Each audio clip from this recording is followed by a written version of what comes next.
Is the Fed on hold? They are on hold, but for how long? Hi, everyone. I'm Maggie Lake, and today I'm talking markets with Kevin Muir, author of the Macro Tourist newsletter. Hey, Kevin, it's great to have you back on. Oh, it's great to be with you today, Maggie. Exciting day to be here. Exciting day, Yeah. exciting week, exciting year. It's just like the hits keep coming. It's such a busy time and there's so much going on. If we just take a look across the market, it's really interesting. There's a lot to chew over. We had losses across the board today. All the major indices. We had Nvidia under pressure again, down another 5%. Bond yields creeping higher after the Fed sounded, well, it was a little mixed wording about inflation, right? I mean, Powell doing his best to say absolutely nothing. We had big tech earnings coming out after the close, though, Yeah. which is going to be, I think, set really important for tone tomorrow. As you look at all, and we had test confirmation hearings for cabinet secretaries. I mean, we had it all. Well, what's top of mind for you right now, Kevin? Well, I was telling you earlier, Maggie, that I was recently in New York. And when I got there, I was just shocked at the exuberance and the certitude of everyone in terms of how the stock market was going to continue rallying. And they weren't sure about much, but they were sure that the US would be the best performing market and that it would continue going up. And there's a famous strategist that I've heard rumors of that he said he is the most bullish he has ever been in his life. And I'm thinking here, like, I get it. There's a lot of good things happening, no doubt about it. Deregulation in the banks, they're going to unleash a whole bunch of things. There's lots of exciting stuff, but one of the things that we always have to remember is it's not just whether the economy does better or not, it's what's already priced in. And so when I look at this, I look at a market that's almost 23 times, next year's earnings in terms of the S&P 500. It's not like it's cheap. This is an expensive market where a lot of these things are built in already. And I'm just worried because if you think about the last couple years, everyone hated it, everyone talked about all the bad things, and yet it was two of the best years in the market that we've ever had, right? And I have this line, I said, the wall of worry that markets have climbed, that usually climb, has turned into the cliff of overconfidence that they're walking along. And that's what I'm worried about. Yeah, it's interesting you say that because that's what I was thinking when you saw that DeepSeek news come out, right? You don't Yeah, know where it's going to come from, but the reaction was so strong that you just got the sense that everyone was like, everything's great. There's going to be all this animal spirits unleashed. And then you get something out of left field, which is always what it is, right? It's right. never the obvious thing. And then everyone was freaking out. And is the whole AI story upended? Microsoft earnings are out. We're going to get these again. The numbers are going to come out. You can all see them on your screens. If you don't, you can find them later if you're driving or something. But what's going to be really important, we're not going to kill ourselves talking about them because it's going to be in the conference calls, I think, Kevin, right? We don't Right. want to just see what happened in the rearview mirror. I'm sure that the analysts and investors are going to be drilling these executives about the impact from DeepSeek and what this means for AI. Do you feel like when you've been watching what's been happening in the tech sector, that this is just a correction from a sector that got overextended or that maybe had a little bit too much bullish sentiment? Or does this feel like there's a fundamental rethink about the AI revolution and what it means? Well, I think it's only going to be in hindsight that we're going to know what was the final moment. And there's no doubt that when we had this, what was it, $500 billion with this Stargate, like that, there was a Yeah. lot of enthusiasm at that point, and the market was well over its skis. One of the things, though, that I thought was interesting is that I actually was given that DeepSeek news earlier in the week. Like I had it Yeah. on Monday and Tuesday. It was like it was well known, and I looked at it and I said, "Oh, the market doesn't care. I shouldn't care." And then what was interesting was all of a sudden you got what? Andreessen, Chamath, and then I think it really took off over Twitter. Mm. And I wonder, Elon doesn't like Sam Altman very much. I almost feel like this was a little bit of a putting his thumb on the scales and influencing the narrative. And one of the things about this though is that markets will go where they want to go, and they're prone to be either able to be sold off. Like in a bull market, doesn't matter what bear news you give it, it goes higher. Mm. And this the market was overextended. It was looking for an excuse to sell off. But I did think it was interesting how it literally went on Thursday. Meta was, spending whatever their godforsaken number that they were going to spend on Nvidia chips. That the market was cheering that. Then on Friday, we got the first signs of worry. Then over the weekend, everyone freaked out, and then by Monday morning, it was just sell, everything you own. And I do think that that kind of behavior is symptomatic of the last bits of the kind of bull move. And I always love to tell the story about Jim Rogers, and he says, I almost I shorted gold 3 days before the top, and he's talking about the famous 19, what was it, 81, 82 top. I can't remember where gold had gone from $200 to $800. And he says, I was 3 days earlier. I almost got the top. He Mm. says, the trouble was I was almost $300 too early, Mm. meaning that the move at the end got more and more kind of explosive and emotional. So when I think about the current environment, I'm pretty confident that a year's time, y- stocks will be lower. I am pretty bearish about that. I believe that. I just don't know if in a month's time or a week's time that they're not 10, 20% higher. And I go back and I think back to 1999. Most people won't, not most people, but a lot of your listeners probably weren't around, but I was, already trading at that point. And I distinctly remember the NASDAQ rallying 68% in the last quarter. Okay. Then we turned the calendar over to a new century. 2000 comes, we get a little bit of a dip. It declines, 2, 3%. And you think, okay, this is it. That was the top. And then the NASDAQ proceeds to rip another 45%. And so the only thing that I'm really truly confident of is to be careful because the emotion out there has gotten so explosive. And when you get that kind of explosive emotion with these people that feel so strongly about it, when you get strategists saying this is the most bullish I've been in a long, long time, it just has the potential to have outsized moves either way. And so one of the things I've been telling people is be careful.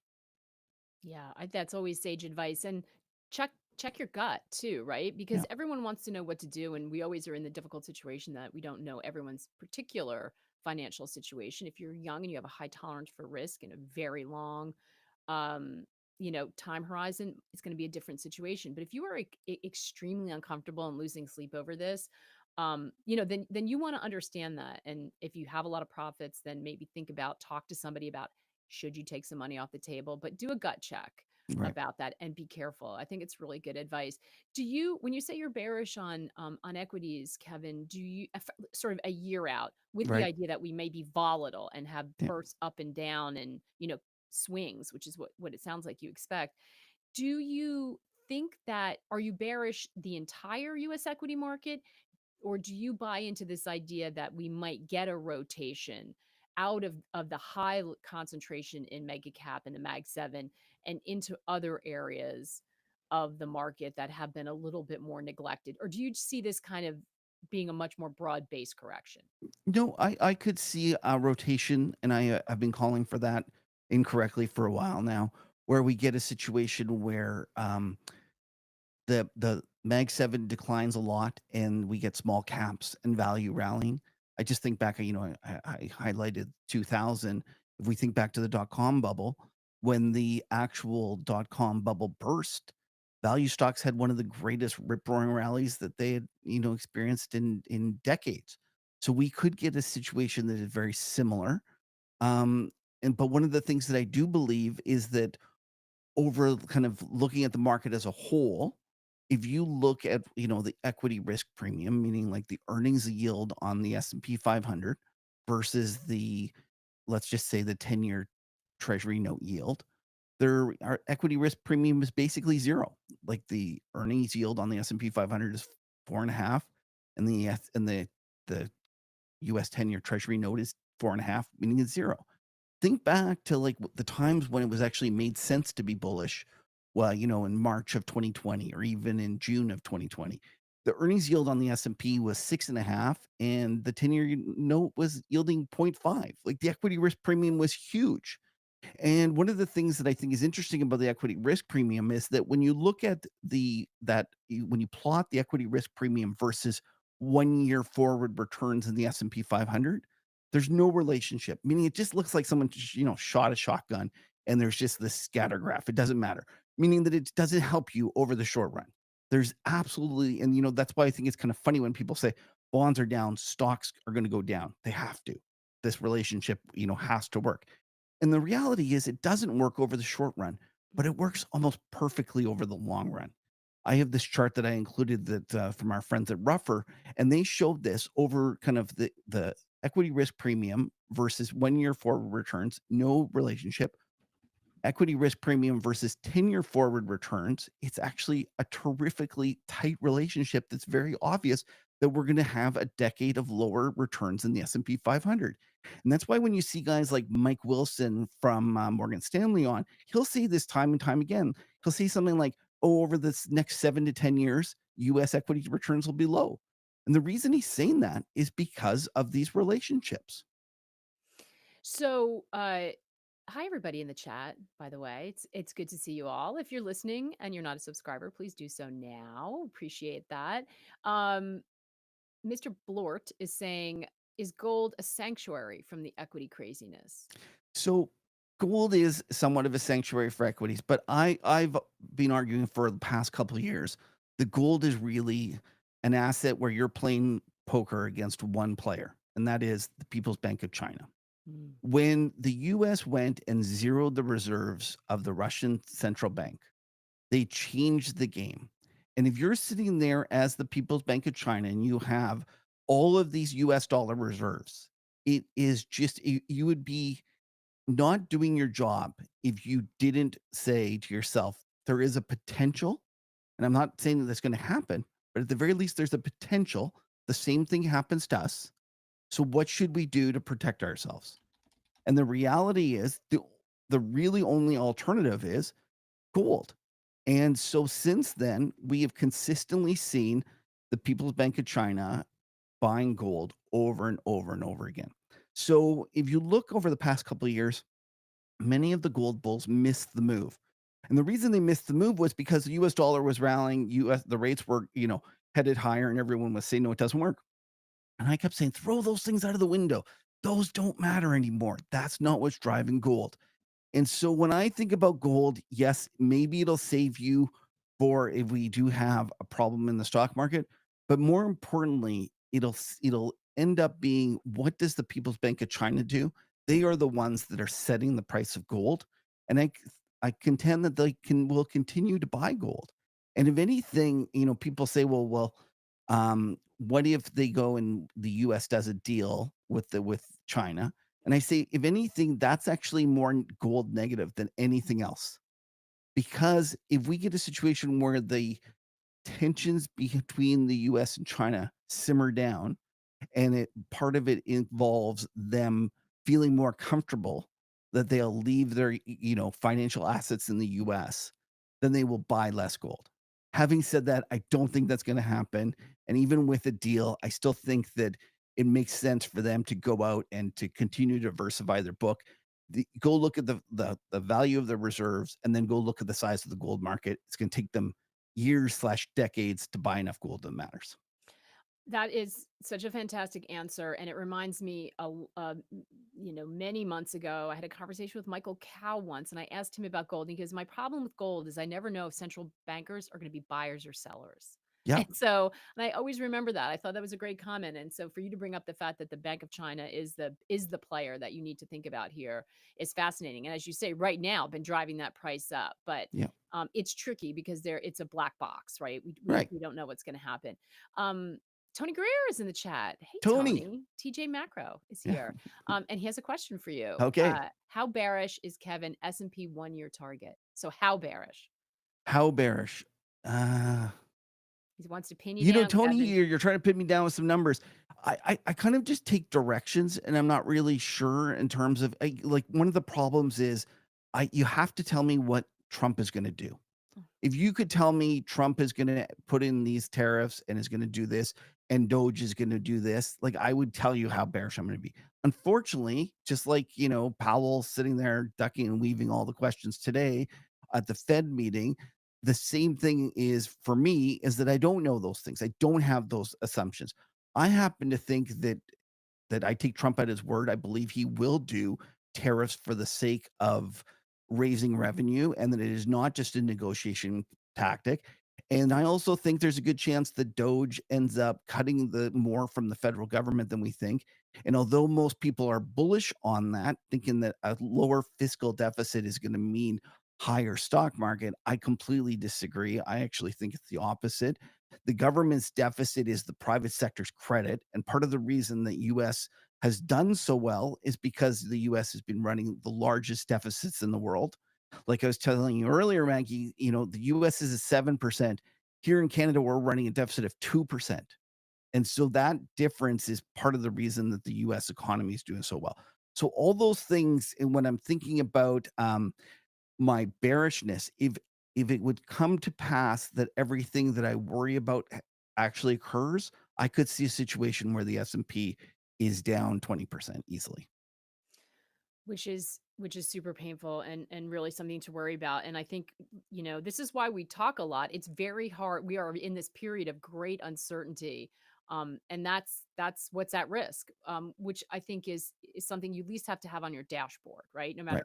sort of where your politics are, you just have to sort of have the scenarios. What could possibly go right? What could possibly go wrong?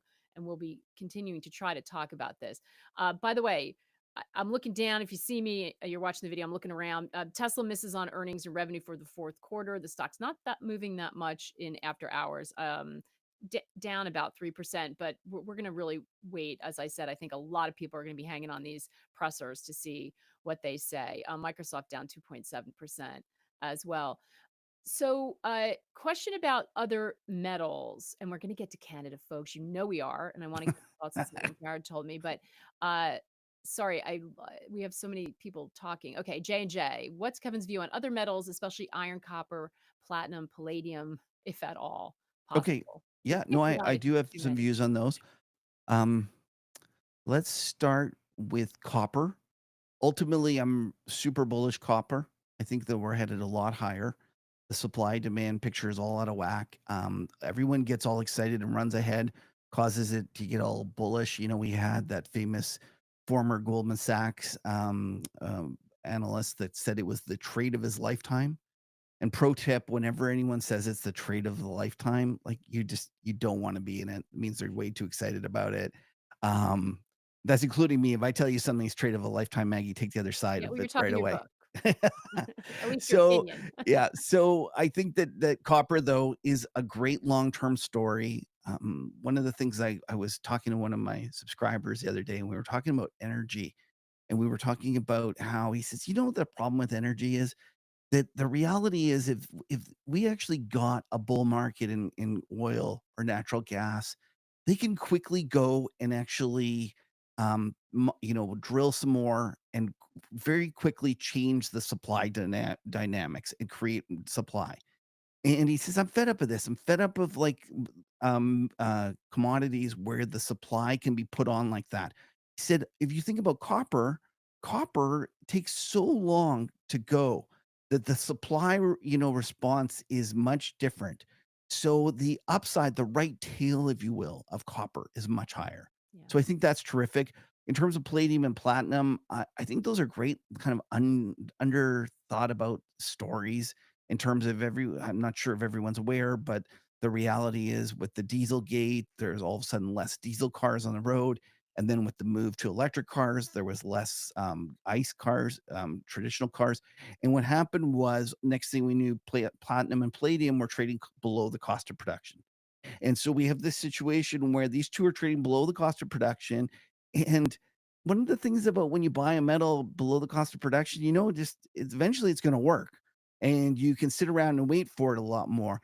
And the other thing is that with this move away from electric cars, meaning that we've kind of hit that, let's just say, peak adoption in terms of the amount that people are moving. And not only that, if we get in a situation where more and more people are going to these hybrid electrics. Like, I don't know about you, I have a CRV that's like hybrid electric, so it's got like batteries to start the first little bit, and then the gasoline motor takes in, those actually take more, um, palladium than a regular catalytic converter. I'm not sure about why that is, but the point is, I think that there's a bull market there in those metals, and those are something that everyone should be putting on their radar and watching. Yeah. Do you do that through a an ETF that captures a bunch of them, like a precious metals I or an think index? isn't there PALL? Is that just in Canada or is it in the US? Let me just This look is here. interesting because Canada is such a commodity. Yeah, I'm not sure. Ralph or somebody in the no, here chat. it We've is, got some Aberdeen viewers in the Physical chat. Palladium. Yeah, Yes, so physical palladium shares. yeah, Yes, you can yeah. do it that way. What is your thought about if you're kind of bullish about all of them? I suppose you could. It wouldn't hurt to I do it. just go trade the futures. So I'm like a futures guy. Okay, so And so you're this for is what for happens when we talk to the pros, but or the idiots that'll use more well, leverage and commodities are their own beast. So I'll just say yeah, that. Proceed with caution if you or maybe, lean into right. getting some help from somebody who is a pro. But generally about the sector, if it's of interest to you, then you can dig in and figure out what makes most sense to you. A lot Right. of this information you want to sort of bounce off someone if you have a professional helping you. Want to ask you about Canada. Okay. So first of all, just what's the mood like? What's going on? We know we know that Canada cut rates today. We were Yeah, talking about the uncertainty with tariffs, and this is hanging heavy over Canada. that's right. Because I know you guys don't think about Canada very much, but we certainly think about you all the time. And the reason is because as a percentage of our economy, you're a huge portion and it's a big deal. And our what is it like? I think 80 or 90% of Canadians live within 100 kilometers of the border. Like we're all lined up on the border, which is by the way why you're gonna have trouble, taking us over. We're all waiting for you at the border. Um, so Canada, I am bearish, and I'm not just one of these guys that's always bearish their home currency. And the other day, someone accused me of that, and I said, "No, no, no." And I went and looked, and sure enough, I'd actually issued in the March of 2020 or April a buy Canada argument because I expected commodities to rally. And this is the problem. A lot of people are buying Canada because they think it's a commodity currency. And then also, more importantly, we have recently had some political kind of changes, and the most disliked prime minister in a long time stepped down. And it looks like there's going to be a new guy coming along. And he's kind of like a Trump light. And it's a guy named by the name of Pierre Polyev. And he is going to do a lot of great things for Canada in terms of getting back to a more business-like environment. There's no doubt about it. We've done some absolutely stupid things. Like the other day, I was talking to somebody about this, and he was saying that, like when Russia took over Ukraine or went into Ukraine, the Germans came and asked us as Canadians to make like some LNG plants so that they could buy liquid natural gas from us. And they said, we'll pay for them and everything. We'll pay for the plants.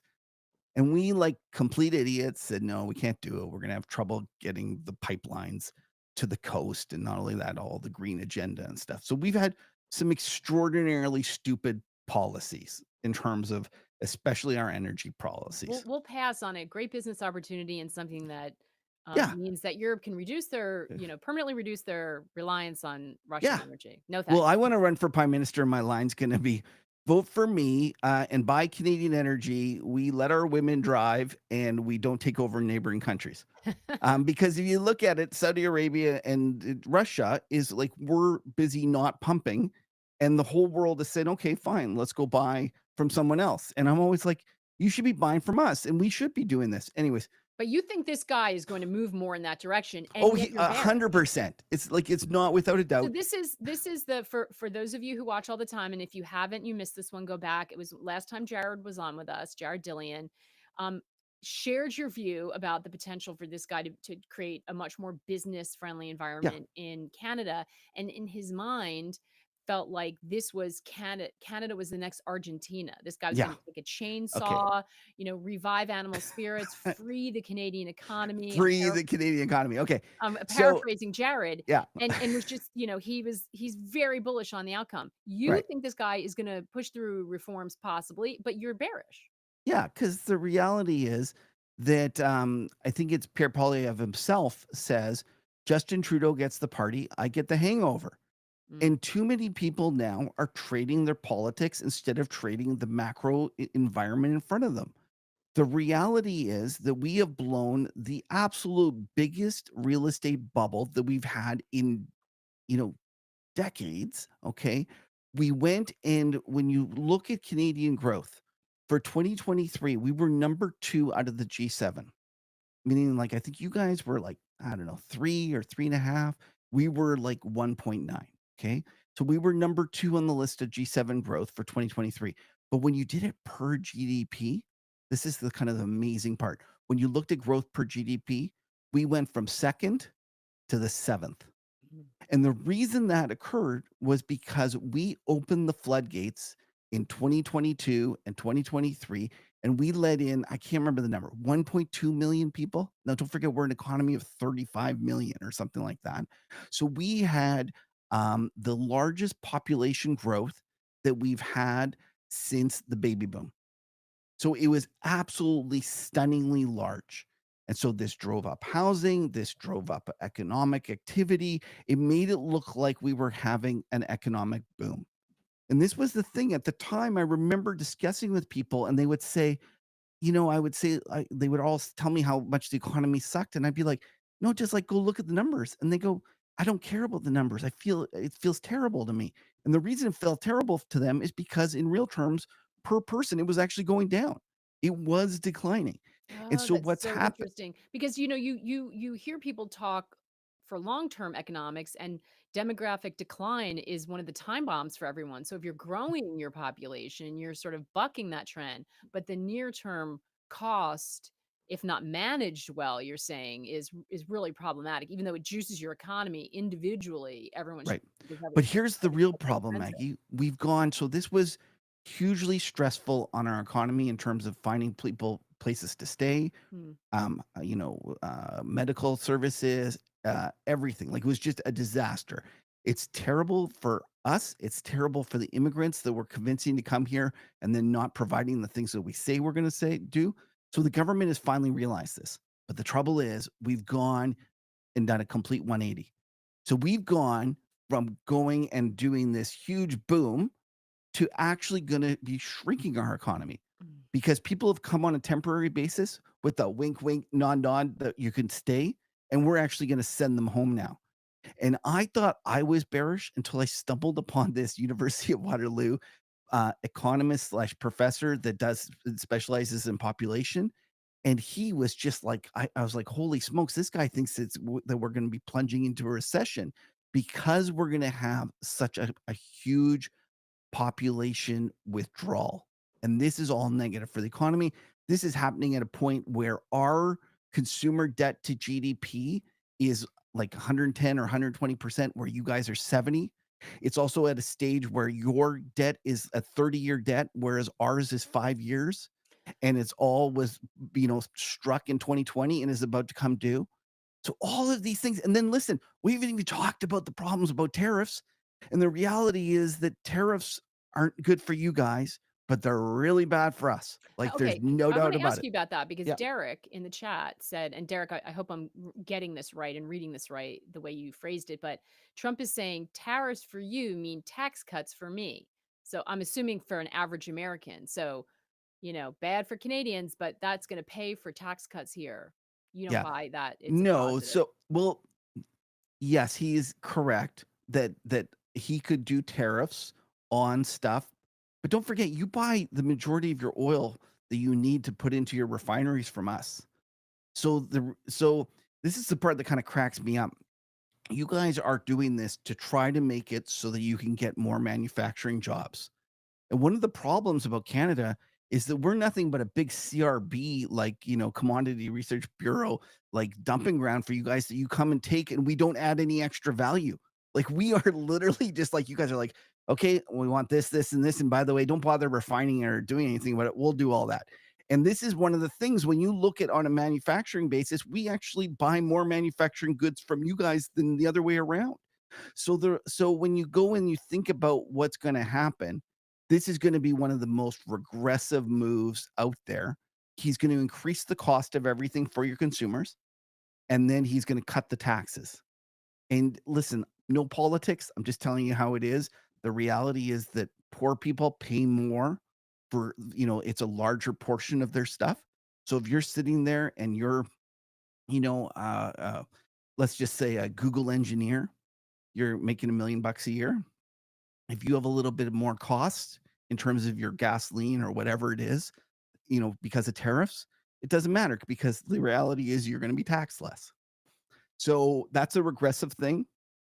I think it's going to cause economic slowdown, and I suspect that we're all gonna lose, but it doesn't matter. I just going back to Canada because, like, who care like, not who cares, but my point is, don't be bullish on Canada too early Mm, because we're gonna be struggling with this, and I do think Trump is gonna do it. I don't know if it's gonna be 25%, it's gonna be 10%, but I think he is gonna use the tariffs as a form of revenue so that he can cut taxes.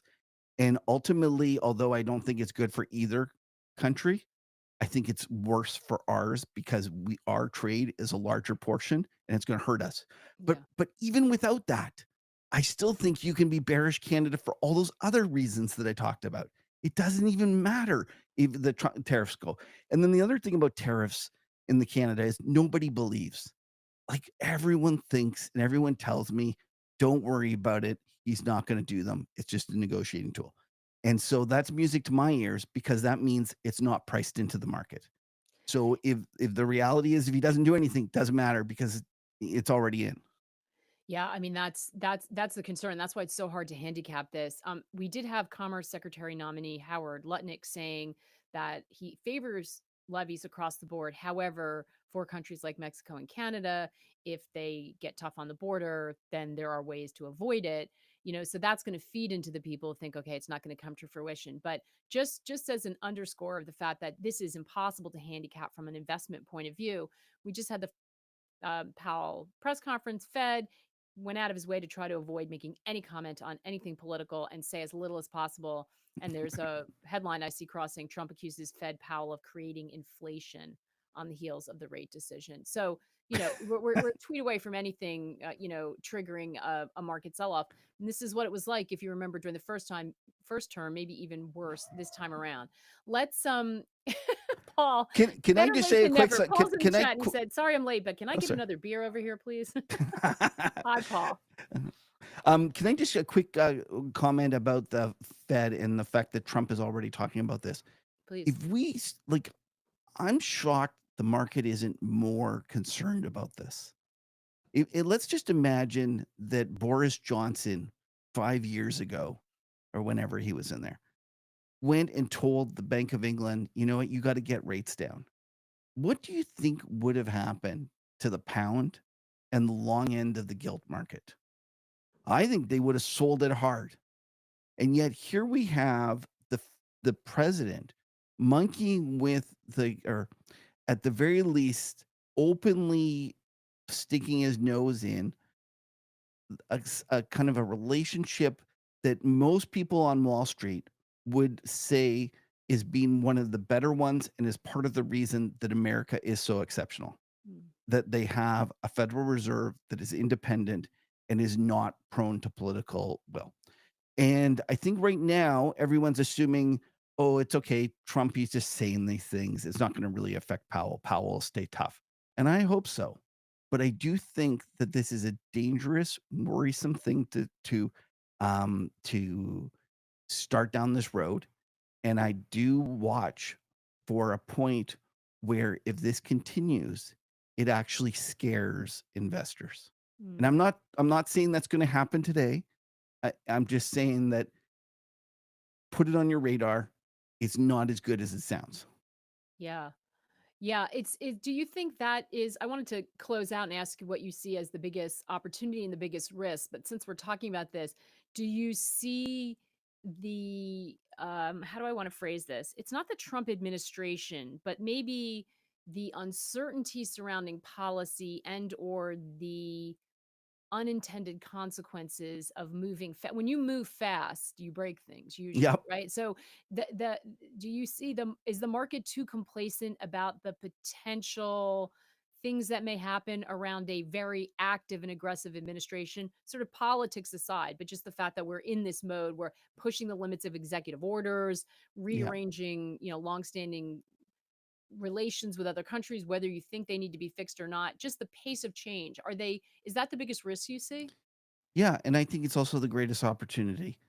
And one of the things that I've been talking about is that up until now, we haven't really had big moves in foreign exchange. But I just remember back to the 80s and like the 80s and the 90s when you read about like George Soros and the Bank of England and Steinhardt and the yen and all sorts of things like this. And so far, everyone is kind of ignoring what Trump has previously said about at foreign exchange. And I would encourage everyone to go back and read the Bloomberg Business Week article from last summer.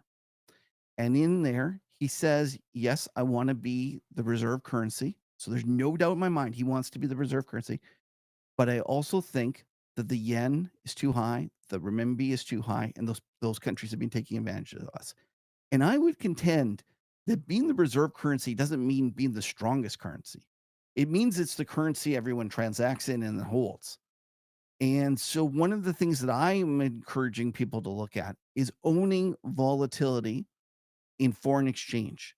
Because I think that just like, when the Fed was about to embark on their first hike back, when was it? Beginning of 2022? And nobody was kind of imagining that things were going to move that much. And although maybe vol was bid up a little bit, it really wasn't bid up for the move that was about to occur. I think that that's where we stand right now today in foreign exchange.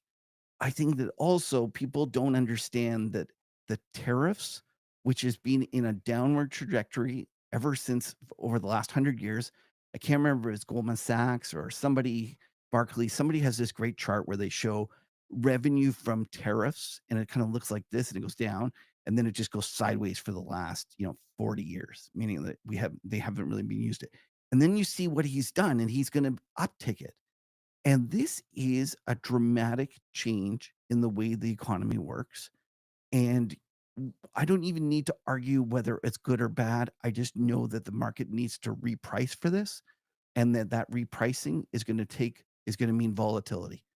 So I would say go out, spend some time, learn about foreign exchange volatility. I think that just like fixed income volatility was the big winner of 2022/23, I think that foreign exchange volatility will be the big winner of the next year or two. I think that's fascinating that you say that, Kevin. I think it's very, very wise. It echoes what I am hearing from some big macro people. Some of them stepped out of the game for a while because it was just, this era of low interest rates and now they're watching closely back in. We've seen a Mhm. couple of people who made a careers out of shorting back in. This is the landscape they play in, Yeah. and things are getting very interesting for them. And I agree with you. I don't think people are paying attention. We are certainly going to try to listen. The U.S. It's a very equity centered universe. We've really got to lean into making sure we understand foreign exchange, bonds. These are things that I covered when I first started. And you're right. I used to run around chasing people at auto talks because of the yen and the dollar. Right. I mean, those days were, and I went to Canada to cover the Canadian budget. So I love Canada. But that they mattered, right? It was Yep. different. And it's been really, really quiet for decades. But you're right. It feels like we're in that time when these markets are all going to impact each other. And we've really got to drill down. We're going to certainly try to help everyone do that, but we appreciate you planting the flag and sort of reminding everybody that. I think we're going to replay this clip a lot as we move through this year, Kevin. Great stuff. Thank you very much, Maggie. I appreciate it. We love catching up with you. Somebody in the Oh, chat earlier said Kevin's the goat. We oh, agree. just to go to drinking beer. That's it. Well, and somebody was joking. Wait, I'm laughing. I don't know which of you said it, but I'm cracking up, punishing Paul for coming late, saying now you have to drink a natty light. Oh gosh, yeah. Yeah. Ice Light, Natty Ice Light, Johnny Airport. I laughed out loud in my head when I read that. Um, Listen, everybody, thanks so much. Really, really great chat. Really interesting. Kevin, appreciate you as always. Thank you so much. And we're going to catch up with you soon. We will put Kevin's Substack link in the description so that you can go find him and follow him. And you can find us there too. So subscribe and Great. follow us, follow along with us. We appreciate it. Thanks, Thanks, Maggie. everybody. Thanks for Thanks, tuning in, Kevin. everyone. Take care. Yeah, have a great one. We will see you all again on Friday. Take care and good luck out there. All right. It's nice